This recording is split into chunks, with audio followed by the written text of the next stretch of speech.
ছাড়পত্র সুকান্ত ভট্টাচার্য।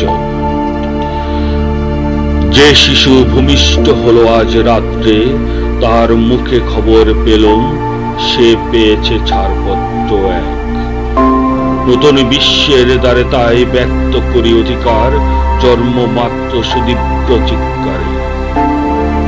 গর্ভদেহ নিঃসহায়, তবু তার মুষ্টিবদ্ধ হাত উত্তোলিত, উদ্ভাসিত, কি এক দুর্বোধ্য প্রতীক্ষা।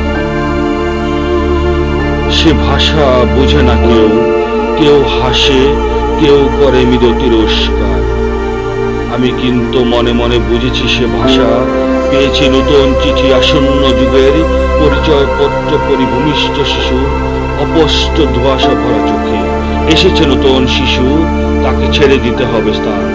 জীর্ণ পৃথিবীতে ব্যর্থ মৃত আর ধ্বংসস্ত পিঠে চলে যেতে হবে আমাদের। চলে যাব, তবু আজ যতক্ষণ দেহে আছে প্রাণ, প্রাণ প্রণে জঞ্জাল এই বিশ্বকে পৃথিবীর বাসযোগ্য করে যাব আমি। নবজাতকের কাছে আমার দৃঢ় অঙ্গীকার। অবশেষে সব কাজ সেরে আমার দেহের রক্তে